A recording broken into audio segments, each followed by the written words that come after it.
Welcome into the Unwritten Rule Podcast, your number one stop shop for all sports and media news. I'm your host, Monzi, and today I will be breaking down the Cleveland Browns game against the Dallas Cowboys that happened week 1 yesterday. Starting off,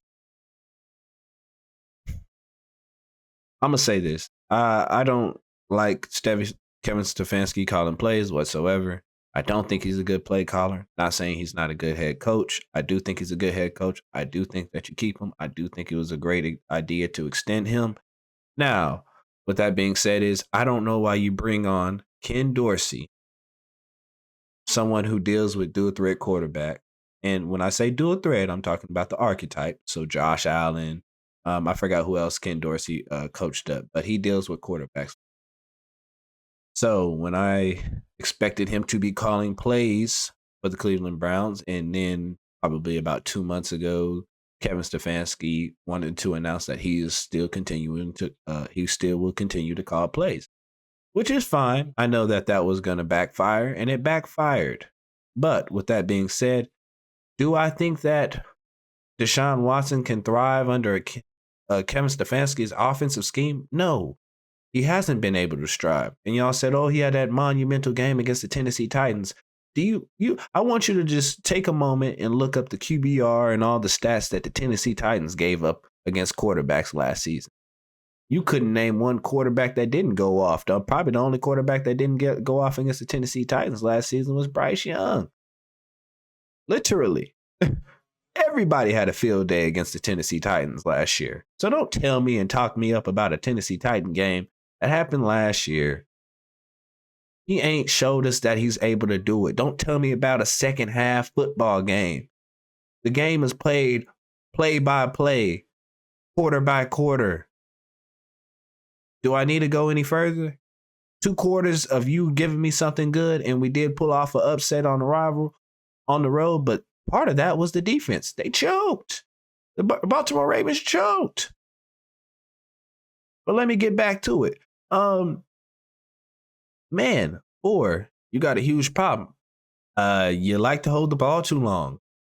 Do I think that's your fault? No, I don't think we have speed on the offense. So when we was trying to get rid of Amari Cooper, I was okay with it if we're getting somebody with a little more speed or that's a little more dynamic. Now, do I think that you go all out for Ayuk? No. And I'm glad that trade did not happen, because I don't think Ayuk is too much of a different receiver from Amari Cooper. We're going to be using them technically the same way. Maybe you use Ayuk a little more vertically, but it wasn't going to change too much. He's not a speedster. So we need speed on offense. We need it fast, especially with no run game, and the way that run game look, it just never works out. But part of that is the play call.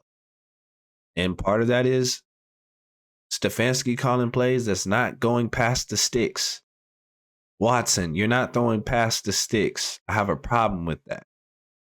So that right there is on you two, Watson and Stefanski. And hopefully you two can figure out something to get that shit together, because that shit look horrible. Sorry for cursing, but man, that stuff looked horrible. And defensively, I can't blame nothing on the defense. The defense gave the offense so many opportunities. The offense couldn't do anything. I was already a little shaky when when the Browns were out there.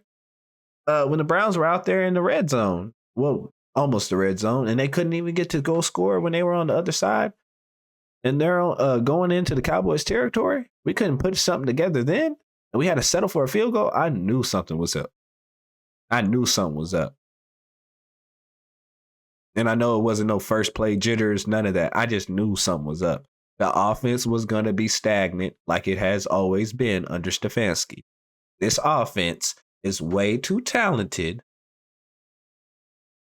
to not be putting up at least 24 points plus at home every single game. I'm not saying our offense has to be like the Miami Dolphins, but it is way too talented to not be putting up more points than what we just put up at home.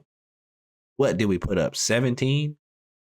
Like, I don't think that's I don't think that's the way you could go. We can't win football games this season putting up 17 points against any team. We have the toughest schedule already. Some parts on the defense that I didn't like. I didn't like Juan Thornhill that game. I had a problem with Juan Thornhill that game.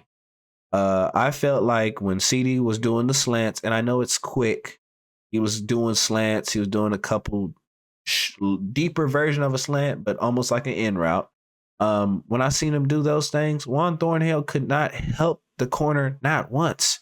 I'm talking about if he would just concentrate on CD Lamb, and this is what he was doing. Like, he was supposed to be concentrating on CD Lamb. They were double teaming him, just pretty much making nothing deep happen. And that was smart.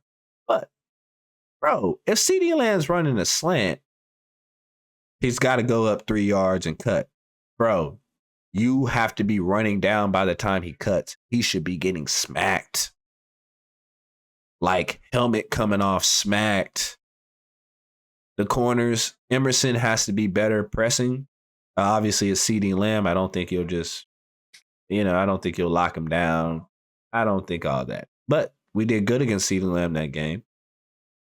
We surely did good against CD Lamb that game. But we do have to wake up when it's time to help defense. That you were way too late, Juan Thornhill. You were way too late. And in coverage, Juan Thornhill, did not look good at all. So you need to wake up and add some pace to your game, or we need to put you on the bench. Don't we have Ronnie Hickman? If we have Ronnie Hickman, put Hickman out there, please. Please put Ronnie Hickman out there, because Thornhill is not the answer. I like Del Pitt back.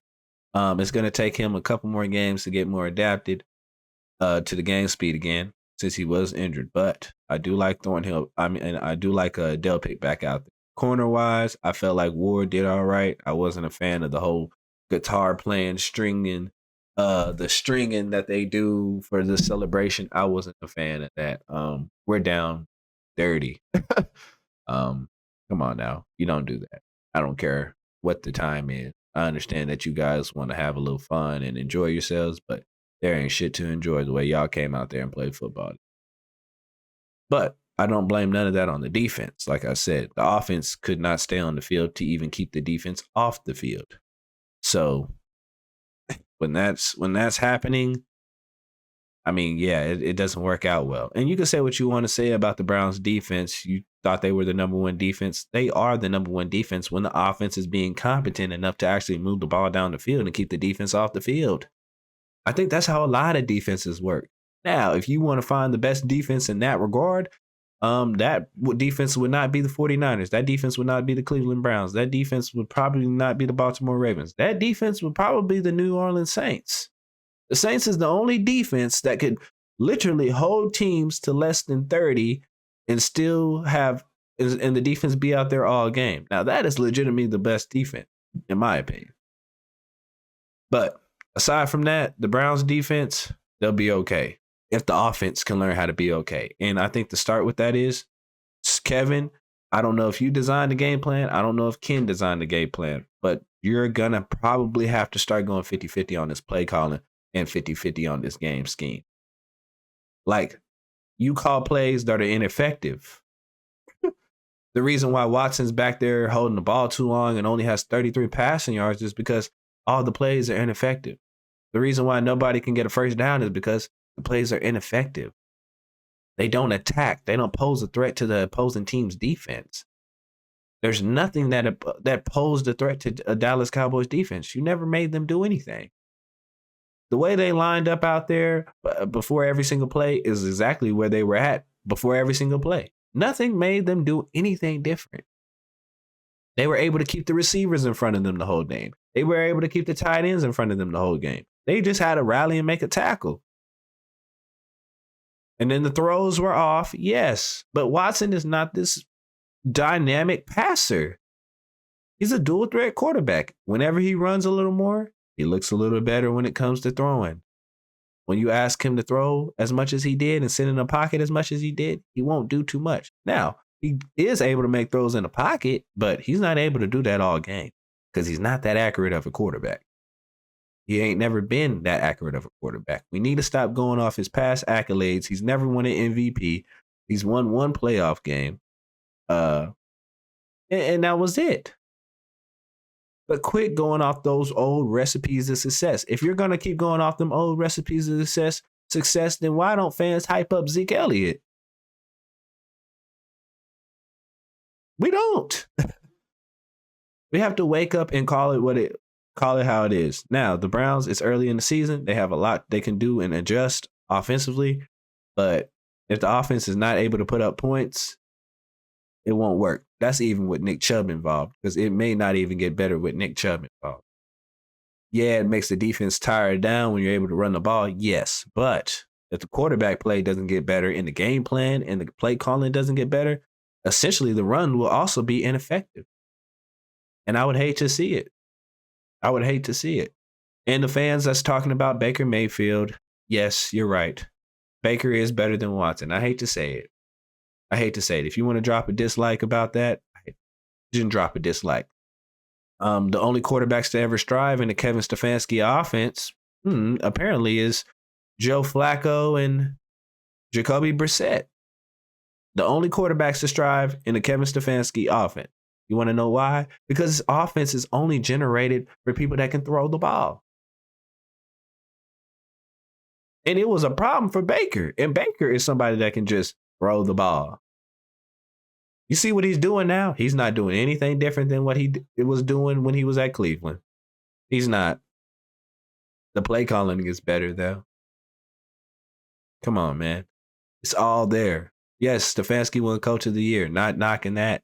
Not saying that he didn't deserve to win that. Especially last season after all the mayhem and the madness we had going on. He deserved to win that for sure. But no. You cannot sit up here and act like Deshaun Watson is better than Baker Mayfield. He ain't showed you that yet. He couldn't even be the best number 4 out there on the football field. There's a man that's the highest paid quarterback playing across from him. And you see what he did against supposedly the number 1 defense, or at least a top 5 defense.